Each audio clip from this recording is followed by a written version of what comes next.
Great, thank you so much. I appreciate it. So we won't have to fiddle with technical things before we get started. I will say before, well, go ahead and start getting into the pre-soapbox here. If you're here and you need some sort of proof that you were here for a class or the like, I put in the chat that there is a link for you to put that you were here as an attendee, because I know some classes require this for extra credit. So I put it again in case you're not able to see the chat prior to joining. But just click on the link there I know a lot of public health classes require attendance for extra credit and the like. So you can click on that, and that way you can just fill in your name and let me know who I need to send proof to that you were an attendee here. Or if you just want to give general feedback, it's a kind of our general class survey. But hi, my name is Ansley Stuart. We'll go ahead and get started. I'm one of the clinical librarians here at Kornhauser Health Sciences Library. That's why we're starting out on the Health Sciences Library page. We're here to learn kind of the intro to EndNote and how to get started with it. We do these classes monthly. So if you want to attend another class, it'll be exactly like this one. There's not really a level 2, because then you just kind of get into the nitty-gritty of how the program works in terms of individualized problems. So, but anytime you want to contact me or someone at the library, we're more than happy to help you with your EndNote issues. Before I show you how to download EndNote, I'm just gonna go over how we'll get started with this. So I like to teach this in 3 different parts. The first part being, part 1.1, I guess, is I'll teach you how to download EndNote. Then the first part of it will be I'll teach you how to get resources and references into EndNote, the computer program itself. Part 2 will be managing the desktop version of EndNote, how to best use it, how to organize it, how to get PDFs into it. And then part 3 will be using EndNote within your Word program, your Word document, and how you can get it to add the citation and write up the bibliography for you, which is, I believe, the ultimate goal, but it really saves you a lot of time after you start getting used to this program in terms of writing papers and adding in citations. So first things first, if you are here, you likely found us through the library homepage for how to get to EndNote training. So we're going to go back to that web page here. You can go over to the second tab. It says download EndNote desktop. We'll click on that. You technically download EndNote through U of L's web store. It's the IT's kind of program shopping cart, if you will. And if what I'm telling you right now doesn't register, we do have a YouTube tutorial right here saying exactly what I'm going to tell you over the next couple minutes of how to download EndNote. So in case you need that backup, but I'll show you in this training as well. So you click U of L's IT store, sorry, U of L's web store. It'll ask you to log in if you're not already logged in through the U link. And then it'll take you to this page. And as long as you're a U of L member, you should see the EndNote tab here. It says EndNote. There are 2 different versions of the program. X9 is the old version, and we just have that. We haven't deleted that one off yet. The IT hasn't. So you want to be clicking EndNote 20 because that's the most recent version. And if you're having issues with EndNote, the first thing we're going to ask you is if you're using the most recent version of EndNote, which is EndNote 20. And that's what I'm going to show you today of how to use. There are minor differences between the 2. There's a couple of large ones in terms of ease of usability, and I'll point those out as we go along. But there's not a whole lot of, you have to learn, where to find things completely new. So it's basically like online shopping. Of course, it'll be free for you as a U of L member. You just click add to cart, view full cart, check out. And part of the reason I'm going through this is because I would like to demonstrate that, one, just how you do this. Of course, verify that you're not a robot. If you are, no judgment, but you have to say that you're not. Because when it asks you to download the program, it's going to ask you if you're downloading it to Windows or Mac. So that's another thing I'm going to try and point out as we go along. There are differences between the 2 operating systems within the EndNote program. And again, they're minor, but I'll try and point them out as we go along. So I'm demonstrating everything to you today from the Windows version. And mostly the big difference is with the Mac version, when we try and find preferences, which is the setting within EndNote, it'll be under the EndNote tab instead of the, I believe, Edit tab like it is for Windows. But you can pretty much take it from here. You'll just download and press next, hit all the recommended settings for downloading EndNote. If you're having trouble, if you're going through all this and you still can't download EndNote properly, it's not downloading for you properly, that's something you're gonna have to speak to IT about. If you're having issues, once you have the EndNote program downloaded and you're having issues within the program itself, myself, one of the librarians, can help you. EndNote has a tech support helpline that can help you. But if you're having trouble just downloading the program, you're gonna have to speak to U of L's IT services about that first, because they're in charge of providing the program to you. And then it's up to the libraries to provide services on how to better use EndNote and how to get started with it. So we're gonna go back to the library's homepage here. I should also clarify that when you're downloading EndNote for the first time, or anytime you're making a new library, and I'll show you what that looks like once we get to part 2, is you are going to have to download what they call, so EndNote libraries are called, I'm sorry, I mixed that up. EndNote files are called libraries. So from now on, when I refer to library, I'm not talking about our libraries here at the university. I'm talking about EndNote files. I don't know why that's their terminology. It just is. So whenever I'm saying EndNote library or library, I'm talking about the EndNote files. When you create a new EndNote library, so a new EndNote file, when you create a new one of those, you are going to have to download it to a hard drive of some sort, not to a cloud system or a network drive. And I will say this is my big soapbox for today's training. If you download a new library to a cloud system or a network drive, it's eventually going to become corrupted and you're going to lose your data. So that's a big, if I could put this in holographic letters, that's what I would say. Don't download it to a cloud system or a network drive. And by that, I do mean don't download it to Google Drive, don't download to Cardbox, no Dropbox, no U Drive, no N Drive, none of those. You just want to download it to your desktop or computer, or if you have an external hard drive or flash drive, something like that, those are safe, but it has to be to a hard drive of some sort. And then there is a way to back it up on kind of EndNote's cloud system of a sort, and I'll show you how to do that as we go along. But again, don't save it to Google Drive, don't save it to Cardbox, don't save it to the U Drive or the N Drive, nothing like that. All right, stepping off my soapbox. We're going to start with part 1 of the training here. And I'm going to show you how to download the references into EndNote through multiple databases, because I assume you're not just going to Google and finding all of your resources there. So we're going to start with PubMed, kind of the Google of the health science world, right? So today for our training, we're just going to create a scenario in which we're writing a paper on lung cancer. If I can type it in, that is. So lung cancer, hit search. And of course, we've got, close to 400,000 results here. But let's say that this article right at the top is one that we want to add to and save later in our EndNote. So what you're going to do to save this article to EndNote is go send to Citation Manager, because EndNote itself is a citation management program, and click Create File.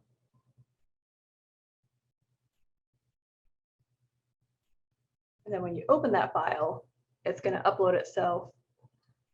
When you click to upload the file, it's going to upload itself to EndNote. So it doesn't look like anything happened, but I'm actually going to switch over to the EndNote program right now and show you.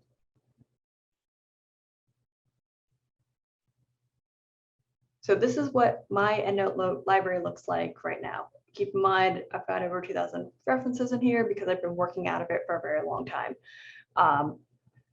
So eventually this is something similar to what your EndNote library is going to look like. I'm going to show you. So these are all the references. So you'll see them in here. When you start importing references like we just did and you import a new one, it'll be under imported references. You can create different groupings to organize. But right now we're just going to focus on getting references into a new library. So if you're completely brand new to EndNote, you're just going to see a blank program here. It's not going to show you anything. I think the background's usually gray or something. What you're going to want to do is if you're completely new to EndNote, you're opening it for the very first time, you're going to go to File, New. You're going to create a new library for yourself. So I'm just going to title this one March EndNote library, and I'm saving it to my desktop for ease right now. You can save it to wherever you want, again, on your hard drive, and not to a cloud system. So this is what a brand new one looks like. It's pretty similar, obviously just missing all the references. And I'm exiting out of everything, so I can show you my desktop, which is I downloaded the EndNote library to my desktop so you can see it. This is important because when you create a new library, there's always going to be a .data folder attached. So if you can kind of see that. So these two popped up at the same time. It's kind of hard to see, but they obviously have the same title, March EndNote Library. So this white and purple icon, which obviously stands for EndNote Library, is the library itself. This folder attachment is what's going to be all of the PDFs that we attach to our library, because that's not instinctual for EndNote unless you flip on that setting, and I'll show you how to do that. But whenever you move a library, so let's say you're transferring computers, you're putting your EndNote file somewhere else, you have to move these two together. So very important, in addition to not putting it on the cloud system, keep these two saved files together. So both the EndNote library itself and the .data folder, because if you don't include the data folder, you're going to lose all your PDFs along with the library, and you'll just have the citation information with the library. So you obviously can do that, but you don't want to lose all the hard work that you put in by saving all the PDFs and the like with the data folder. So like I said, when we upload a file from, like we just did with PubMed, if you're a first-time user, it'll ask you where to direct that file that we uploaded from PubMed to, and of course you'll select EndNote being the program you upload it to, and then from then on your computer should remember to upload those types of files into EndNote. But since I already have done that before, my computer remembers, oh yes, I upload these to EndNote, and this is what it looks like. So right here we have the lung cancer in persons with HIV, which is the article that we selected from PubMed. And we're going to go back to PubMed because, of course, you can select more articles at one time. So we don't have to go in and ask it to send a citation manager every single time. So let's say, so this is back to our search results page on PubMed. We're going to select, let's say, these top 6 here. And these are all great. We want to save them and send them to EndNote. Again, you go to Send To, just like on the individual articles page, Citation Manager, and create file. And then back to EndNote Library. Oh, I'm sorry, I skipped the part. So I downloaded the file like we asked it to from PubMed. You still have to click that downloaded file to then upload the references into EndNote. And so there we go. And if you can see it, I know it's a little hard on some people's screens. Unfortunately, I can't enlarge the program. I'll enlarge the Word document when we get there. But it is just the 6 that we included from before. So if you're wondering where did that original article go, you can go back to all references. So whenever you import a new reference from a database or from somewhere else, it's always going to direct you automatically to the most recently imported references here in EndNote.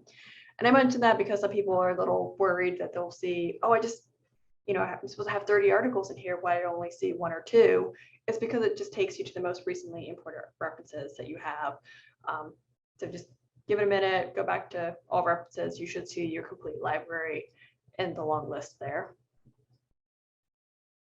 And then we're going to show, so that was how to download from PubMed, how to get articles from PubMed. I'm going to show you another database. We're going to do APA PsycInfo, which is a EBSCO database. That's not something that you need to memorize in terms of who the publisher is. I mostly point it out because this is the format for a lot of our databases. So if you see this home page, this formatting for one of the databases that you're going into, just know that's an EBSCO database, because that's important, because it's you export the references the same way with all these databases that have this similar layout. So again, we're going to do lung cancer.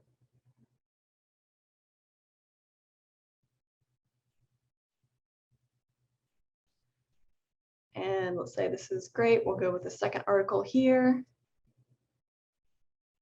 So what you're going to do, if you have this kind of layout with one of these databases, you're going to go to export.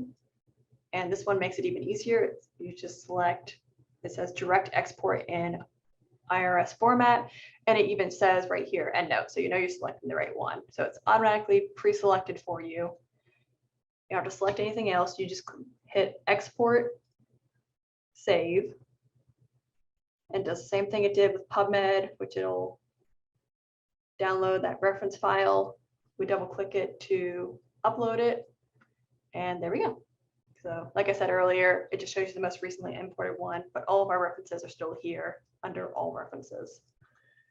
And then I'm going to show you briefly how to use this, how to download references from Google Scholar,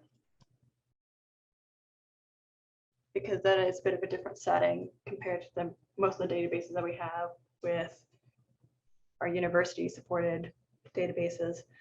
So Google Scholar, of course, is free to anyone, everyone. So is PubMed. It's just a matter of where, when it comes down to downloading the full text, that's where the difference kind of lies in terms of what the library provides with the subscriptions that we have to the academic journals. So again, we're going to do our lung cancer search. And what we want to see, I'll see if I can try and make this a little larger so everyone can see. And what you want to see is import into EndNote here. So if you're a first-time user for using citation management programs, the key for Google Scholar is you want to go to settings. And then at the bottom here is bibliography manager. Again, there are different kinds of databases for it. You're going to click the very bottom one, show links to import citations into. Of course, we want EndNote. Here's some listing of some other programs. But of course, we want EndNote. You click save. And then if I hadn't already had that pre-saved in my account, there would be nothing here. But now that we have clicked that setting, of course, we see import into EndNote.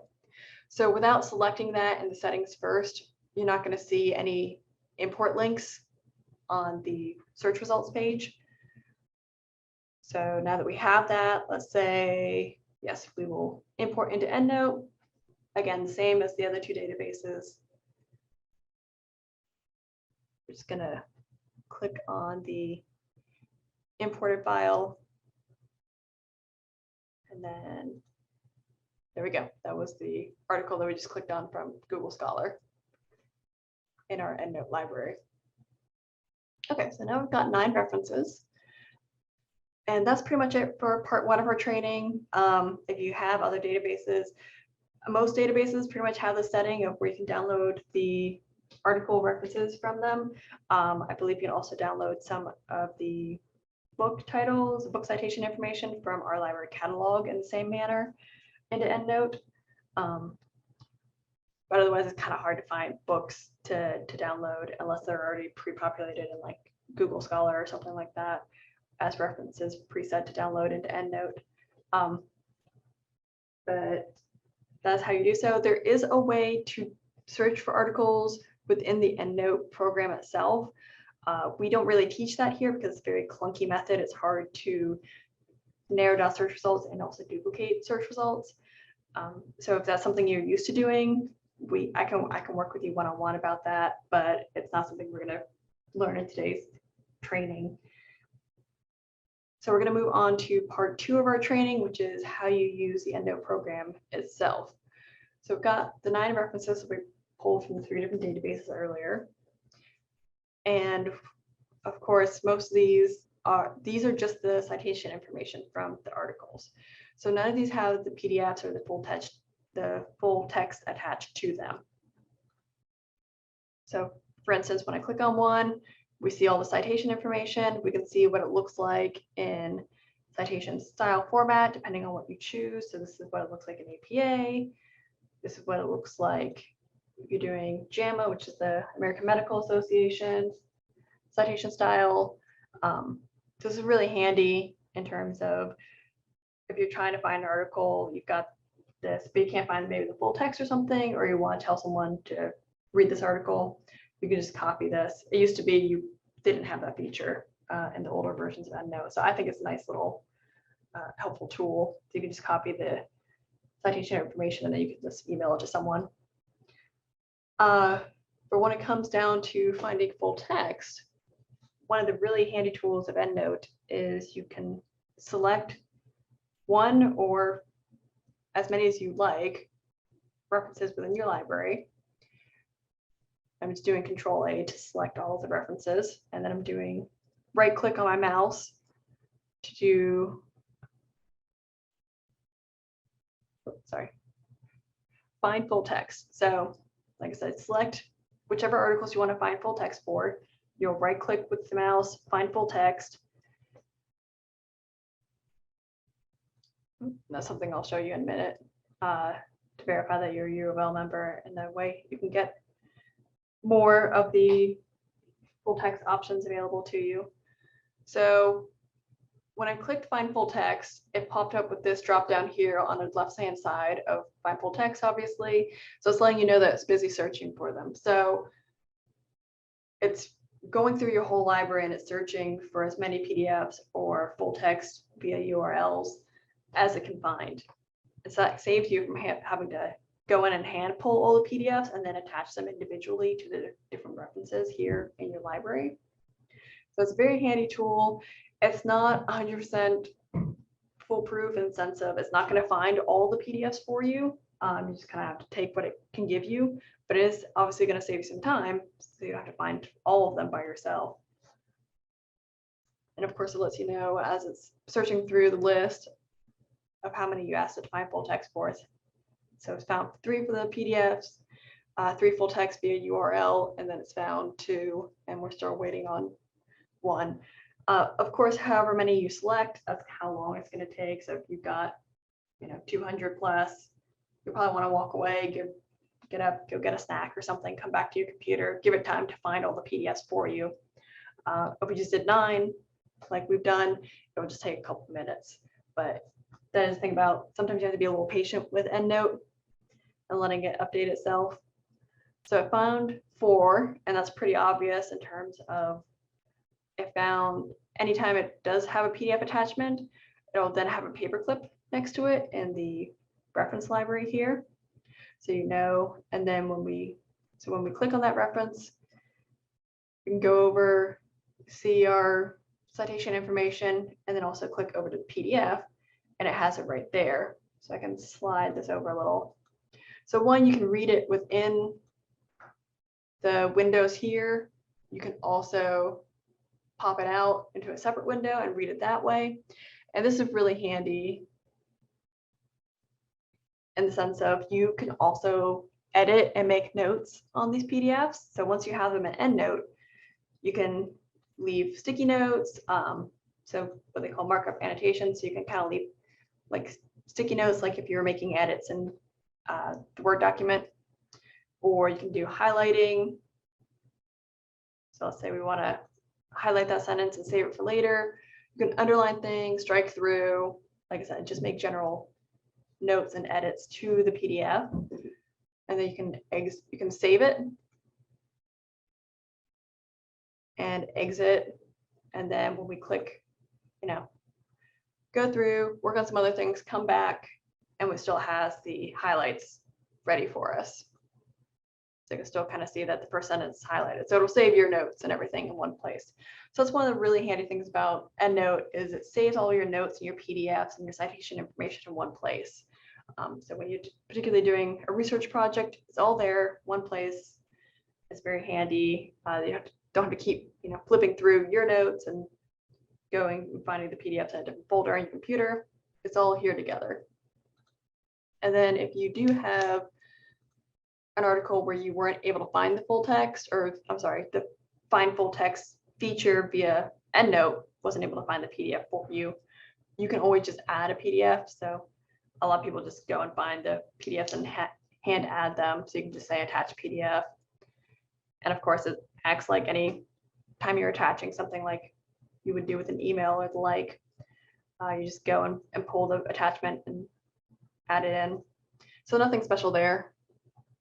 But I will say, just word of caution, when you do attach a PDF, make sure it's the correct PDF for the citation, because it's not going to EndNote program isn't going to double check you and say, hey, these titles don't match or what have you. It's not scanning the document before attaching it. It's just attaching whatever you tell it to attach. So just be aware of that. You can also create groups. These basically act as folders. So this is one of the better ways to organize your EndNote library. So we've got all references here that we're under, and I'm just gonna just drag and drop. Drag a whole bunch like just did with Control A. And that way you can organize things. So one of the big shiny new things with EndNote 20 compared to the old versions of EndNote is one of the big benefits to EndNote is you can share with others, like if you're working on the same project or the same paper with them. So that way you're all working out of one library. A big complaint that people had with past versions of EndNote is that you always had to share your entire library. So people had multiple libraries. It got a little confusing, but now with this current version of EndNote, EndNote 20, you can share just an individual group, which means you can just have one individual library for yourself, and you don't have to share the whole thing, especially if you're working on multiple projects with multiple people. It just makes things easier. So I'm going to pop back over to my main EndNote library because, actually, let me back up for a minute. I always forget that part. One of the big factors with EndNote, as I was stating at the very beginning, of course, is you can't save it to a cloud system, but don't worry, EndNote has a backup for you. So we're going to go to my EndNote web.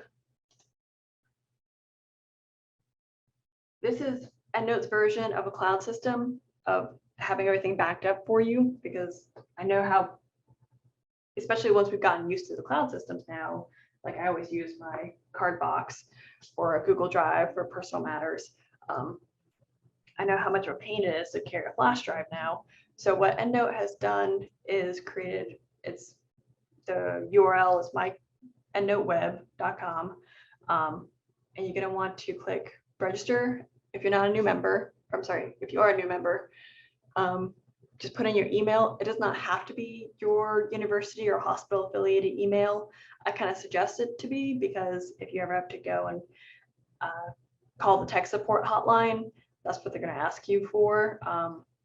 But if you want to use your Gmail account or personal account, your personal email, you can go ahead and put that in there. You're going to have to create a password for yourself. This password is in no way affiliated with any of your other university or hospital accounts. So make sure you keep it somewhere, because when you update your ULink or your ULH password for your email or anything like that, it's not going to affect your account here. So make sure you have your password saved somewhere that you remember it, because it's completely separate from all other accounts, and it's not going to ask you to update the password unless you forget it or something like that, or you tell it to reset. You don't even have to include your first and last name to register if you don't want to, but you do have to fill out the CAPTCHA, again, verifying that you're not a robot. Sorry, this training is so anti-robot, but the world we live in, right? Okay, So I've already signed in. When you register, it's going to ask you, it's going to send you an email and ask you to verify your account, of course, so that, again, you're not spam. I've already done so. So I'm going to go ahead and sign in with my account and show you what it looks like.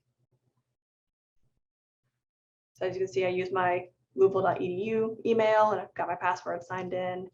And when you see it for the very first time, it's going to be blank here. So this is what you're going to see. And then you can see, let me see if I can enlarge this for you. So I know it's very tiny print. There's all my references that you saw from my main EndNote library. So I've got all 2000 plus here. And the way we connect our online account to our desktop version is by going to File. Oh, this is what I was talking about earlier at the very beginning. So one of the differences between the Windows and the Mac version of EndNote is for Mac, they're up at the menu here at the drop-down menu. There's going to be at the very left-hand side one that just says EndNote. So for Macs, you're going to go EndNote Preferences. Working out of Windows, like I am currently, you go to Edit Preferences, and this is EndNote's version of settings. So when you want to edit the settings within EndNote, you're going to go to Preferences, and you're going to go to Sync. So why I showed you my EndNote Online first, or my EndNote Web, is because you have to create one of those accounts first. And then part 2 is going to be coming back to your EndNote program, the desktop one, and going to Preferences. And then you type in the same exact login information here and enable sync, and you hit OK. And I'm showing you this out of my main library because if you have past EndNote libraries that you've synced with the online account, it's then going to download all of those past references and everything to whatever EndNote library you're currently syncing with it. So some people don't like to create or sync the EndNote online account with their desktop program.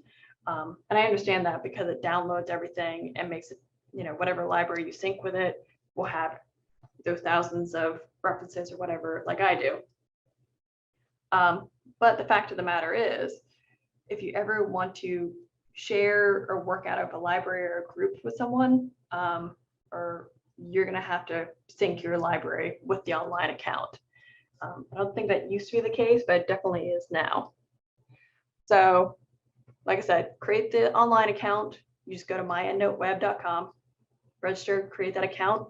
The next thing you do after you verify that account is you come back to your EndNote, you go to Preferences, you go to Sync, you put in the same exact login here, so whatever email you put in, the same password, and you click Apply. It doesn't give me that option because I'm already done so. I'm gonna hit OK. And then if you haven't synced before, it'll sync everything with your online account. So it'll both take everything that you have on that library, put in the online account, keep it in their cloud version. And then if you have other things already on that online account in a separate library, if you've used one before, it'll then start downloading it to this current library. I could show you, but it's going to take a long time because I have so many references and we don't have that much time. So the main reason I popped back over to my main library instead of the example library we've been working out of all this time is because since I already have this synced, I can now show you how to share a library or a group with other people. So what we're going to do for that is you're going to do File, I believe it's EndNote if you're using a Mac version, and you're going to go to Share. It's just going to say Share.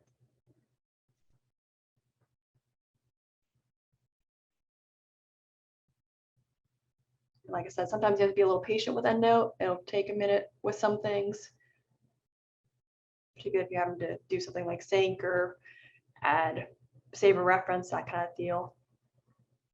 And then you just add the email of whoever you wish to share your library with. Keep in mind, if you're sharing the library, it's sharing your entire library. So they're seeing everything in here. You put in their email, and then you give them the option to read and write or read only. And what that means is they can read and write, aka edit your library, or they can read only, which is just view the library. So depending on who you're giving it to, make sure you have the right permission for them, whether you want them to be able to edit the library and make changes. And if you're working out at the same library with someone, if they're making changes, if they got the read and write permission, there's not going to be a notification that is sent to you that lets you know that someone's made edits to your library.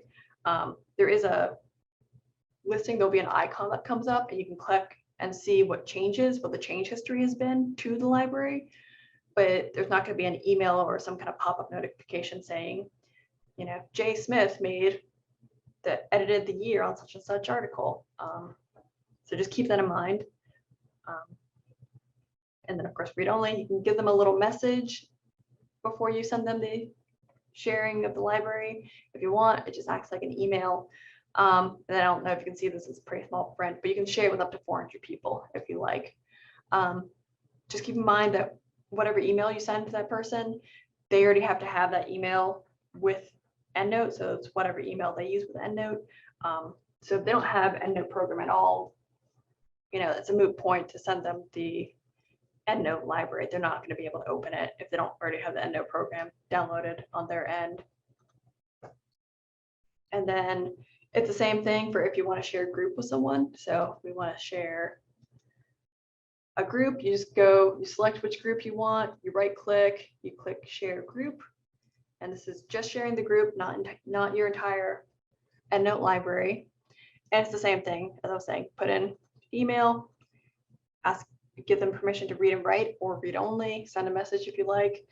I think it's also, you can share a group up to 400 people. I'm not quite sure what the limit is on that. And then you click close, or then you would hit, you know, send, obviously, but I'm not gonna actually share my library with someone right now. And I think, okay, I think it's just a couple more things I want to show you in the EndNote program, and then we'll get to how to best use EndNote within the Word document. So I'm going to switch back over to our example library. One of the things I probably should have mentioned earlier is how do you make a reference? Because of course you're not going to be able to find a reference for a pre-filled out reference for everything that you need. And like I said, it's kind of hard to find references in databases and such for books. So to make a reference, you're just going to go up to the icon here that looks like a little clipboard with a plus symbol in it. And then you open that. So this is a blank reference to fill out. First thing, you're going to want to select what reference type you are creating. So it's not just books. It's, as you can see, a lot of different mediums. So you can do film, government documents, television episodes, web pages, theses, social media, podcasts. I mean, I can just keep listing things, but you get the gist. So we're going to select book as an example here. And then, of course, there's a lot of things to fill out. You don't have to fill out all of it, but try and fill out as much as you can, because that's going to help EndNote best create the citation format, write the citation when you include it in your paper later. So we're just going to say Smith G. For the author, let's say this was written in 2013.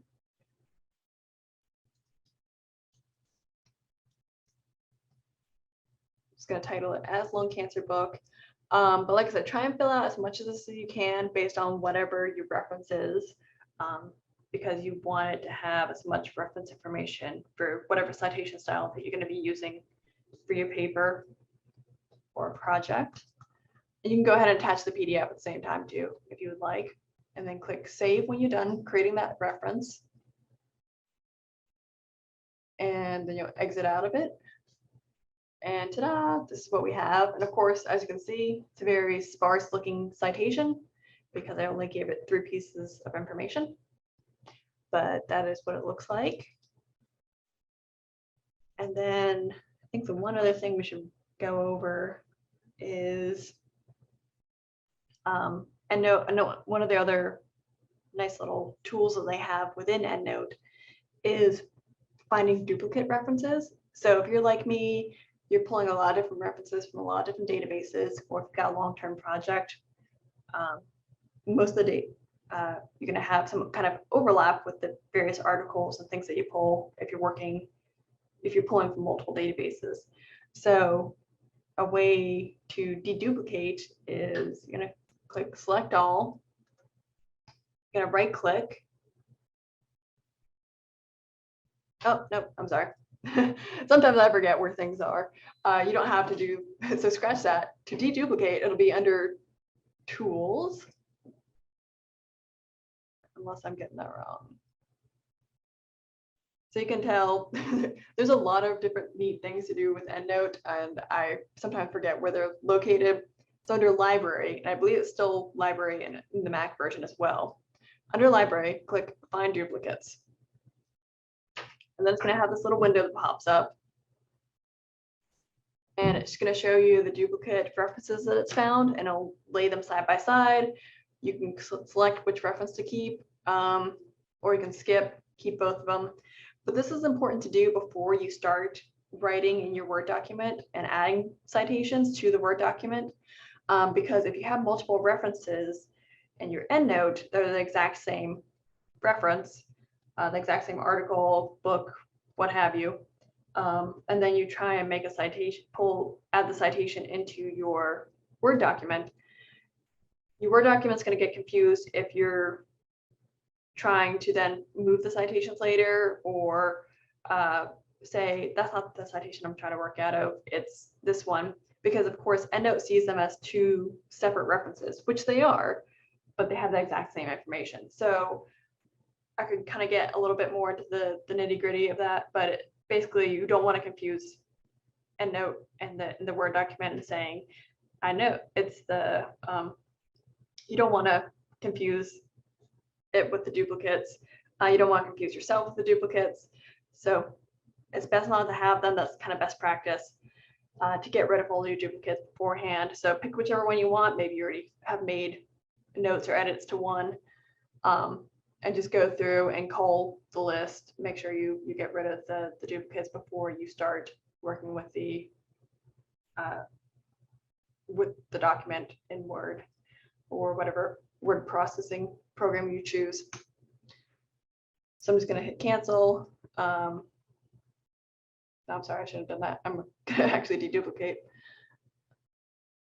Practice what I preach. All right, so keeping that. And then when you choose to get rid of one of the duplicates, it's just going to go to trash. That's another little safety net within EndNote, is it's not going to delete anything until you go to the trash and empty the trash, and then it'll fully delete something. But we're all good for now. So we're back down to our 9 references. And then, yes, I think that is best for now. So we're going to move on to Cite While You Write, and I'll try and keep this under 10 minutes so we have a little bit of time for questions after. So that was part 2 of the training. We're going to move on to part 3 of the training. Like I said, working within the actual Word program. So let me enlarge this a bit so you all can see a little better. Okay, so when you first download EndNote for the first time to your computer, it's going to have you exit out of all Microsoft programs as well. And that is because when you reopen it, EndNote, you'll see that within Microsoft Word, EndNote has added a tab. So there's what EndNote calls Cite While You Write. It's their Cite While You Write feature, which is basically the EndNote tab within Word. And that basically just means what it says is you can insert citations while you write the paper. So you're not having to go through and copy paste. It's already here for you as a tab within Microsoft Word. You can use other word processing programs besides Microsoft Word. I think with Apple, there's like Apple Pages, I think LibreOffice, Apache, OpenOffice, I believe, are some of the other ones. but I've never really heard of anyone not using Microsoft Word. So if that's an issue, let me know, I'll work with you. But we're gonna show how to use the Cite While You Write feature within Microsoft Word here. So you're gonna see me awkwardly type, because I know people are watching me.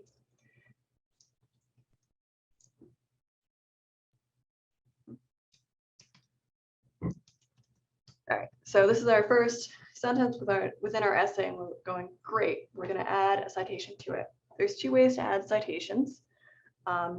Whatever is easier for you, but I'm gonna show you both ways.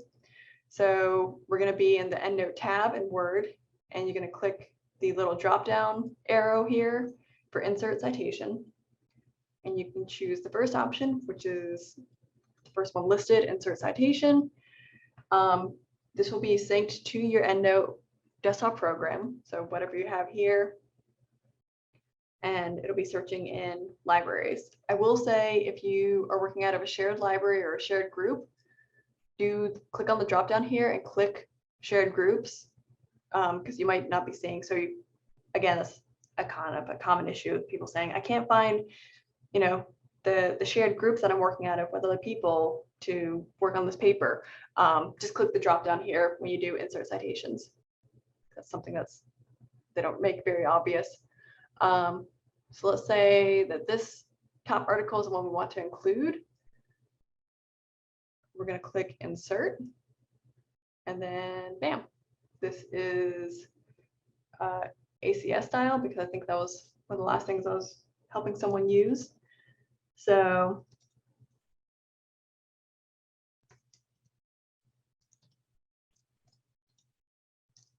we can add, so that's the first way you can insert citations. The second way is it's called insert selected citations, and you can click on citation within EndNote. So you can click on this one, or this one, and then say, all right, I selected, because for me, honestly, this is the one I use more often, is clicking insert selected citations, because I never remember the name of authors. So I just go into the EndNote program, I select the one I want from there, and then click insert selected citation. And there you go, it adds it for you. You do have the option of selecting multiple references and adding them in.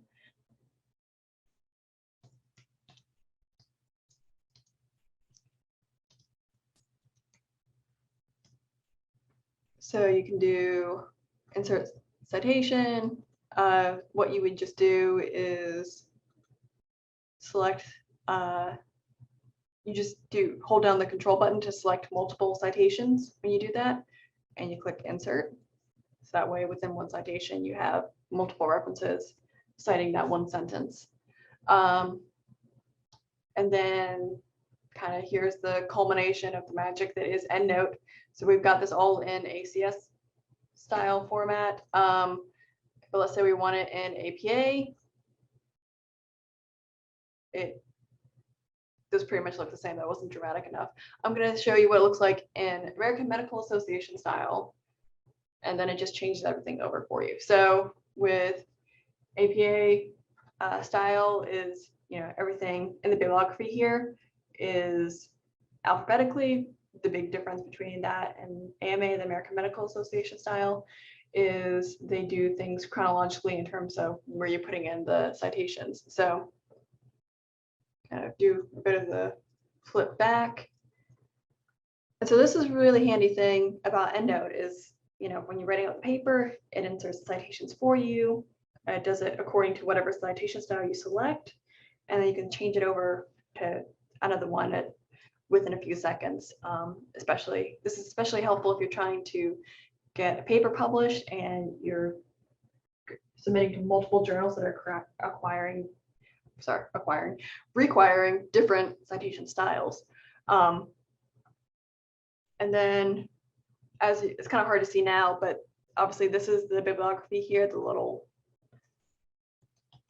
highlighted gray chunk. The bibliography will always be at the bottom of whatever it is for your Word document. So as I keep typing, this will keep being at the bottom.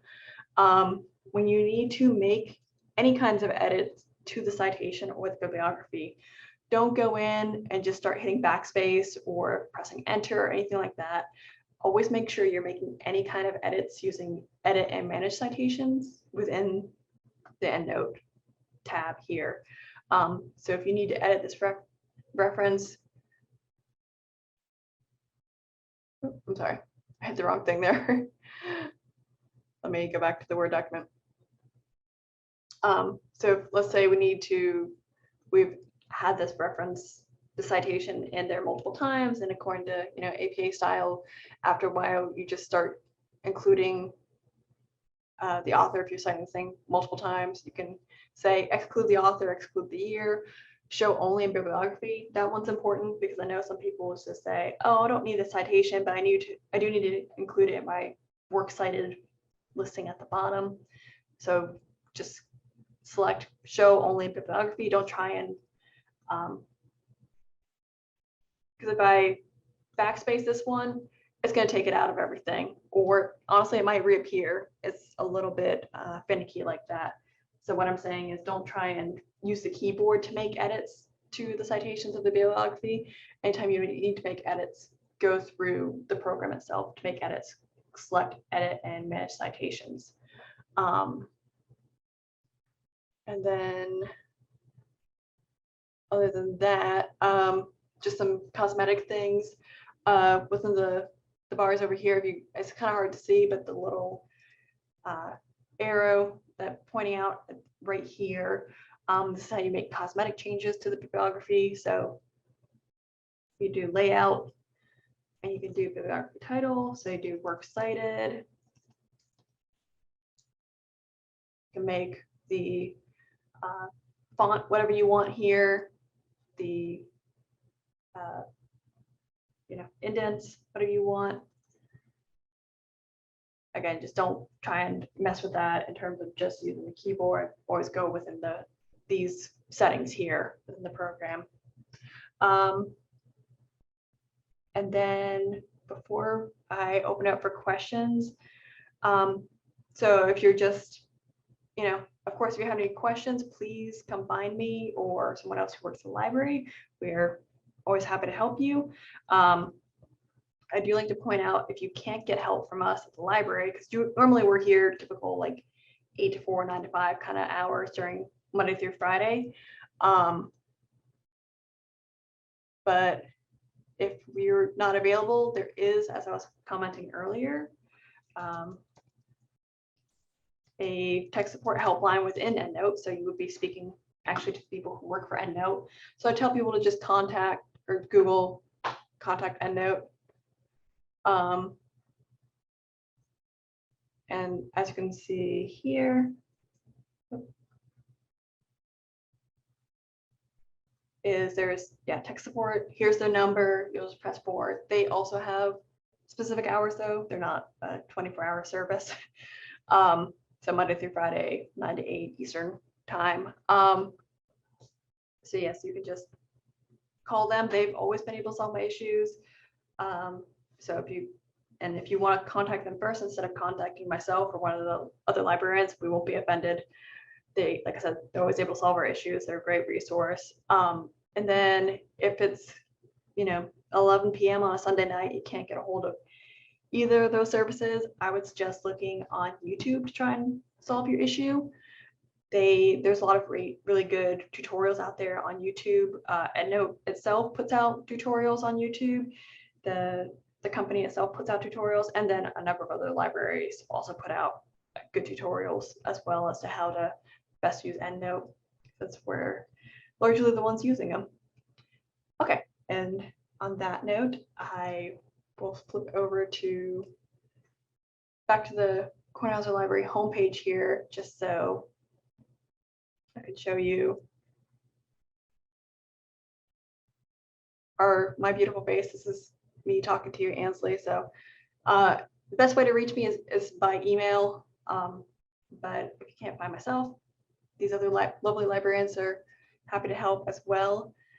And I will stop recording and then stop sharing as well. and open it up for questions. So if you have any questions, you're free to go. I hope you have a lovely evening. But I'll hang on for probably about another 10 minutes in case anyone has questions. So let me stop sharing now.